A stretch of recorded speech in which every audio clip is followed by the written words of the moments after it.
की जयंती है और आज का दिन जो है वो राष्ट्रीय युवा दिवस के रूप में मनाया जा रहा है। और राष्ट्रीय युवा दिवस में युवा तो मनाएंगे, इसलिए युवाओं के बीच इस दिवस को आज अच्छे से मनाया जा रहा है। और हमारी सरकार ने इस दिन को करियर डे के रूप में भी घोषित किया है। तो मैं राजू मरेना मैडम और मंजू मैडम से अनुरोध करती हूँ कि वे स्वामी विवेकानंद जी की प्रतिमा को और माँ सरस्वती की मूर्ति पर आप माल्यार्पण करें, उसको चढ़ा करके इन बच्चों के लिए आशीर्वाद करें।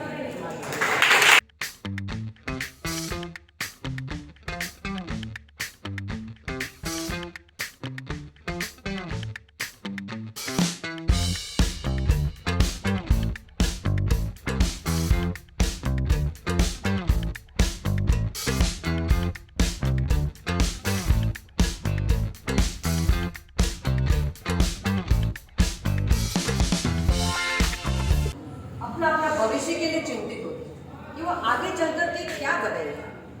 तो अपने भविष्य को बनाने के लिए सभी बच्चे पढ़ाई करते हैं और पढ़ाई करने के बाद में हर बच्चा चाहता है कि उसे रोजगार भी प्राप्त हो, है ना।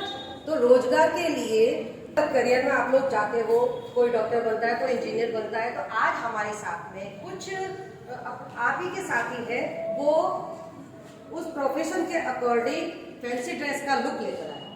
ठीक है, तो उन बच्चों को मैं बुलाती हूँ आज। तो सबसे पहले अंजलि, क्लास 11 बी की।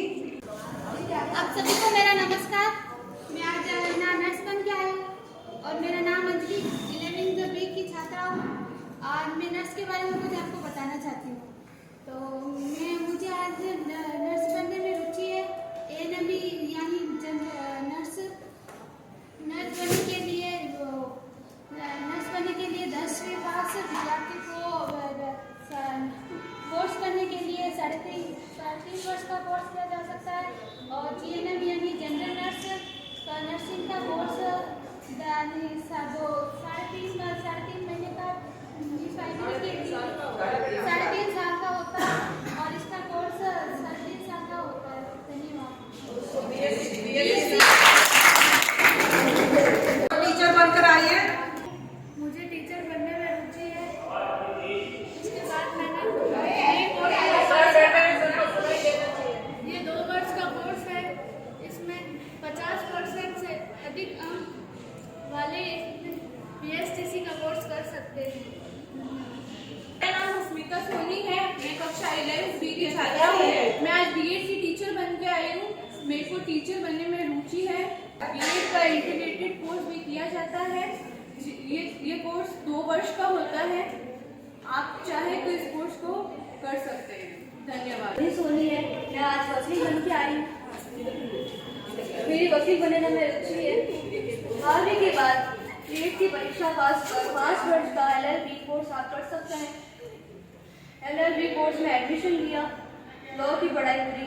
ग्रेजुएशन के बाद 3 साल के LLB बैचलर्स कोर्स में एडमिशन लिया, लॉ की पढ़ाई पूरी करने के बाद इंटर्न के रूप में आप काम कर सकते हैं। धन्यवाद। मैं आज सभी को आपको वकील बनने के बारे में बताना चाहती हूँ। मेरी रुचि वकील बनने में है। अगर आप वकील बनना चाहते हैं तो आपको 12वीं कक्षा के पश्चात स्लैट की परीक्षा पास करनी होगी। आप अगर स्लैट परीक्षा पास कर जाते हैं तो आपको लॉ कॉलेज में प्रवेश मिलता है। लॉ कॉलेज में आपको 5 वर्ष का कोर्स करना पड़ता है। अगर आप स्नातक डिग्री के पश्चात करते हैं तो आपको 3 वर्ष का समय लगता है। आप वकील निम्न प्रकार के होते हैं: जिला स्तर के, उच्च स्तर के और सुप्रीम कोर्ट। और आप वरिष्ठ और जूनियर सीनियर वकील होते हैं, फिर फैमिली वकील होते हैं और कंपनी के वकील होते हैं और क्रिमिनल वकील होते हैं। आप वकालत में PhD भी कर सकते हैं। आप वकील बनकर वेतन भी कमा सकते हैं। धन्यवाद। मेरा नाम नक्षिता वाघेला है। मैं कक्षा 11A की छात्रा हूँ। मैं भविष्य में डॉक्टर बनना चाहती हूँ, इसीलिए मैं आपको डॉक्टर बनने की प्रक्रिया के बारे में कुछ बताना चाहती हूँ। डॉक्टर बनने के लिए सबसे पहले हमें 10th के बाद PCB लेना पड़ता है।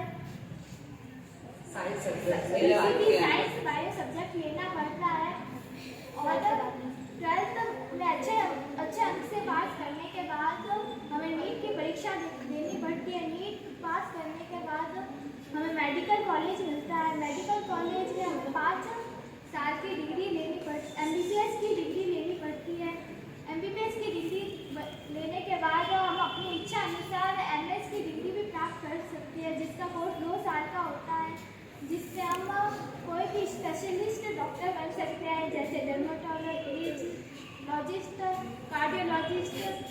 ही जो स्पेशलिस्ट होते हैं, सर्जन भी बन सकते हैं इसलिए, और डॉक्टर बनकर हम अच्छा खासा वेतन भी कमा सकते हैं। धन्यवाद। डॉक्टर बनने के लिए आपको क्या करना पड़ता है उसके बारे में मैं बताना चाहूँगी। सबसे पहले 10th में अच्छे परसेंटेज लाने पड़ते हैं, जिससे आप 11th में साइंस का सब्जेक्ट ले सकते हैं। साइंस का सब्जेक्ट लेके आप 11th एंड 12th में अच्छे परसेंटेज लाते हैं, उसके बाद नीट का एग्ज़ाम क्रैक करते हैं। नीट का एग्ज़ाम क्रैक करने के बाद आपको एक कॉलेज अलॉट होता है, जिससे आप MBBS कर सकते हैं। MBBS के बाद आप डॉक्टर बन सकते हो। इससे आप वेतन भी कमा सकते हो और सेवा भाव भी कर सकते हो, अपना सेवा भाव भी प्रकट कर सकते हो। Thank you. सबको ने देखा कि हमारे ये बच्चे हैं, ये वकील, टीचर और डॉक्टर, नर्स, इनमें रुचि लेते, लेकिन ये जॉब इतना ही नहीं है। हमारे अगर आप देखें तो और भी अन्य क्षेत्रों में भी हमें जॉब मिल सकते हैं। जैसे कुछ बच्चों को नॉलेज नहीं होती है, इसीलिए ये राष्ट्रीय युवा दिवस मनाया जाता है। तो आप लोग जैसे कि है ना, इंजीनियरिंग कर सकते हो, या इंजीनियर कोई नहीं बनता है, लेकिन वैसे लड़कियों में ये रुचि गणित में नहीं होने के कारण वो लोग नहीं पढ़ती है और इंजीनियर कम ही बनती है, लेकिन जिन्हें रुचि होती है वो तो बनती है। और कुछ बच्चे जो है वो साइंस लेकर के टेक्नीशियन कोर्स भी करते हैं। कुछ अदर सब्जेक्ट भी हैं, जैसे मत्स्य पालन वगैरह से संबंधित, तो कुछ पशुओं के डॉक्टर बनते हैं, कुछ फिशरी में भी इंजीनियरिंग करते हैं, और कुछ बच्चे शेफ भी बनते हैं। कक्षा 10 पास करके 10वीं के बाद में वो एक किसी मतलब अच्छी यूनिवर्सिटी से एक कोर्स करते हैं, जिसके जरिए 10वीं पास होने के बाद में उन्हें शेफ को बना दिया जाता है, डिप्लोमा हो जाता है। तो और 12वीं पास करने के बाद में उन्हें एक कोर्स करना पड़ता है 2 साल का, जिसके बाद में वो होटल टूरिज्म वाले कोर्स भी कर सकते हैं। होटल टूरिज्म वाले कोर्स करते हो तो आप एयर कैटरिंग कर सकते हो, रेलवे कैटरिंग कर सकते हो। साथ में आजकल आपको पता ही है कि लोग है ना घर में खाना खाना पसंद नहीं करते हैं, तो खाना खाना सबको पसंद है और खाना बनाने का शौक है, तो ये जॉब अपन आसानी से अपना सकते हैं। तो इस जॉब के अंतर्गत आप लोग नए नए होटल में मैनेजमेंट वगैरह भी सीख सकते हो। स्वामी विवेकानंद के जन्म शताब्दी के बाद में इस पीरियड को मनाया जाने लगा। आज हम यहाँ पर विवेकानंद जी की 160वीं जयंती मनाने जा रहे हैं। विवेकानंद जी ऊर्जा के और युवा शक्ति के प्रतीक थे, इसलिए उनके नाम से हम यहाँ पर आज कैरियर डे मनाते हैं। तो कैरियर डे के अंदर उन्होंने युवाओं को बहुत उत्साहित किया। युवावस्था के अंदर ही स्वामी जी ने अपने जीवन का लक्ष्य निर्धारित किया था। हम उनके मार्ग का अनुसरण करते हुए जीवन में उनके आदर्शों को अपनाते हुए अपना एक लक्ष्य निर्धारित कर सकते हैं। तीनों ही बच्चों ने जो पार्टिसिपेट किया है 12th के बच्चे हैं। बाकी बच्चों से भी मैं कहूँगी कि आप लोग भी इसी तरह आगे आए और ये जो कॉम्पिटिशन जो है इसमें आप भाग लें। निबंध में, पुस्तक में जिन्होंने भाग लिया वो तो बधाई की बात है, और जो बच्चियाँ बैठी हैं वो भी इसी तरह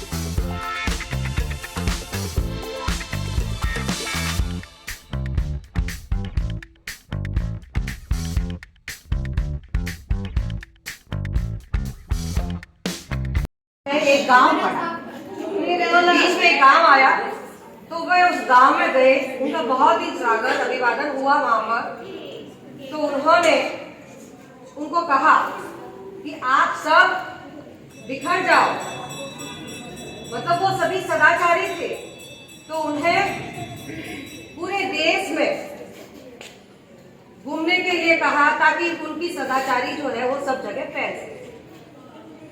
फिर वो और आगे गए तो एक गांव में कुछ दुष्ट लोग थे, तो वहाँ जो दुष्ट लोग थे तो उनको स्वामी जी ने कहा कि आप यहीं रहो, ठीक है। तो उनके स्वामी जी के साथ में जो उनके शिष्य थे, उन शिष्य ने कहा कि स्वामी जी आपने उस गांव में तो कहा कि आप बिखर जाओ और इनको बोला कि तुम यहीं रहो, ऐसा क्यों? तब स्वामी जी ने बताया कि सदाचारी सब जगह होनी चाहिए और दुष्ट जो होते हैं उनकी दुष्टता एक ही जगह रहनी चाहिए, कहीं और नहीं जानी चाहिए। तो ये उनके जीवन से हमें ये सीख मिलती है कि हम भी सदाचारी बने और सदाचार बनकर हम अपनी सदाचारी पूरे विश्व में हम सबको सिखा सकें। पढ़ना लिखना, अपने पैरों पे खड़ा होना, नौकरी करना, कमाना, समथिंग कमाना। कमाई कैसे करनी है? नौकरी करनी है या अपना खुद का बिजनेस करना है, सरकारी नौकरी में जाना है, प्राइवेट नौकरी में जाना है, या हमारी चॉइस क्या है?